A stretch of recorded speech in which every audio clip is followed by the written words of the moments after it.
തലശ്ശേരി അതിരൂപതയിലെ അതിപുരാതന ദേവാലയമായ നെല്ലിക്കാമ്പൊയിൽ സെന്റ് സെബാസ്റ്റ്യൻസ് ഫെറോന പള്ളിയെ ആർക്കി എപ്പിസ്കോപ്പൽ പദവിയിലേക്ക് ഉയർത്താൻ തീരുമാനം.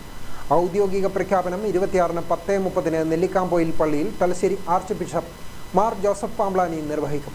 1948-ൽ വി സെബസ്ത്യാനോസിന്റെ നാമത്തിൽ രൂപീകൃതമായ ഈ ദേവാലയം നാനാജാതി മതസ്ഥരുടെ അഭയകേന്ദ്രമായിരുന്നു. കുടിയേറ്റ ജനത മലമ്പനിയും പകർച്ചവ്യാധികളും പെട്ട് ജീവിത നിരാശയിൽ കഴിഞ്ഞിരുന്ന അവസരത്തിൽ അവരുടെ ഏക അഭയകേന്ദ്രമായിരുന്നു നെല്ലിക്കാമ്പൊയിൽ പള്ളി എന്നാണ് ചരിത്രം. ഇരിട്ടി നെല്ലിക്കാമ്പൊയിൽ ഉളിക്കൽ പ്രദേശത്തെ കുടിയേറ്റ ജനതയുടെ ഏക ആരാധനാ കേന്ദ്രമായിരുന്നു നെല്ലിക്കാമ്പൊയിൽ പള്ളി. തലശ്ശേരി അതിരൂപത രൂപീകൃതമാകുന്നതിനു മുമ്പേ സ്ഥാപിക്കുകയും 1954 മാർച്ച് 19-ന് സെബാസ്റ്റ്യൻ വള്ളോപ്പള്ളി പിതാവ് രൂപതാഭരണം ഏറ്റെടുത്ത ശേഷം ആദ്യ ഇടവക സന്ദർശനം നടത്തിയ ഇടവക എന്ന ഖ്യാതിയും നെല്ലിക്കാമ്പൊയിൽ ഇടവകയ്ക്കുണ്ട്. ഉളിക്കലിൽ കാണുന്ന സഹകരണ സ്ഥാപനങ്ങളുടെയും സാംസ്കാരിക കേന്ദ്രങ്ങളുടെയും പിറവിയിലും വളർച്ചയിലും പള്ളിക്ക് വലിയ പങ്കാണുള്ളത്. ഇടവകയുടെ പ്ലാറ്റിനം ജൂബിലി പിന്നിട്ട് 1 വർഷം തികയുമ്പോഴാണ് ആർക്കി എപ്പിസ്കോപ്പൽ പദവിയിലേക്ക് ഈ ദേവാലയം ഉയർത്തപ്പെടുന്നത്. ഗ്രാമിക ന്യൂസ്, തലശ്ശേരി.